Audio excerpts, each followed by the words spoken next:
In a small, forgotten village, nestled between rolling hills and endless fields, there lived a white horse named Luna.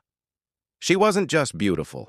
She was known for her gentle eyes and a soul that seemed to understand the world in a way no one else did. Every morning, Luna would wander near the old weathered barns, watching the sunrise in solitude. She had once belonged to a family, but they had moved on, leaving her behind in the quiet landscape. Yet Luna never left. This place was her home, and she remained, a silent guardian of the memories it held. One cold morning, as a fine, misty rain began to fall, Luna's ears twitched. She heard something strange, a sound she had never encountered before. It was soft, weak, but undeniably full of life. It was the cry of a baby. Following the sound to the edge of the forest, she discovered an old wooden box, half covered by a damp, thin blanket. Inside, a tiny baby boy, barely a few months old, lay trembling and blue from the piercing cold. Luna approached slowly, cautiously. She sniffed him gently, her warm breath a soft cloud in the chilly air. Then, with an instinct as old as time, she lay down beside him, her large, warm body creating a shield against the wind. All through that freezing, unforgiving night, Luna stayed completely still, protecting the helpless child with her own life force. At sunrise, a farmer named Elias was walking past, a basket of freshly picked apples in his hand, when he saw a flash of white moving near the barn.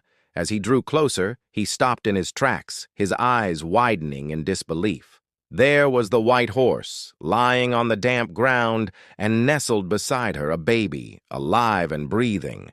He rushed forward and carefully picked up the child. Luna let out a soft, low neigh, a gentle plea for him to be careful. Elias hurried the baby into his small, warm house. He called the doctor from the next village, and together, they worked to nurse the tiny child back to health. They decided to name him Leo, the boy found and saved by the white horse. Days turned into months, and months into years. Luna never left Leo's side. She became his shadow, his constant companion. When he laughed his infectious, childlike giggle, she would neigh in response, as if sharing the joke. When he cried, she would stand patiently by his window until his tears subsided and a smile returned to his face. The villagers would often watch them, shaking their heads in wonder. "That horse," they'd say, "she believes that boy is hers." And in so many ways, they were right. Leo grew up strong, happy, and kind, always barefoot, his hair a wild mess, always running alongside his best and truest friend, Luna. One stormy evening, when Leo was about 6 years old, he ran outside to play with his kite near the river. The wind, however, was ferocious, a wild beast tearing through the valley. The ground, slick with rain, became a treacherous trap. In a single, heart-stopping second, Leo slipped and tumbled into the rushing, angry water. From the far side of the pasture, Luna heard his terrified scream. Without a moment's hesitation, she galloped through the raging storm, her white coat a blur against the darkening sky. She plunged into the turbulent river, fighting the powerful current with all her might. The villagers, alerted by the commotion, ran after her, their lanterns bobbing like frantic fireflies in the night. When they finally reached the riverbank, they saw an incredible sight. Luna, exhausted but resolute, pushing the small boy toward the land with her head. She had saved him. But the fight against the cold, raging water had taken its toll. They wrapped her in the warmest blankets they could find, but it was too late. The unforgiving night had stolen too much of her strength. Leo, his small body trembling, held her head in his hands, his hot tears falling onto her white fur like rain. He whispered, his voice choked with grief, "Please don't go, Luna. I need you." Luna looked at him one last time, her eyes filled not with pain, but with a profound and endless peace. And then, she rested forever. Many years passed.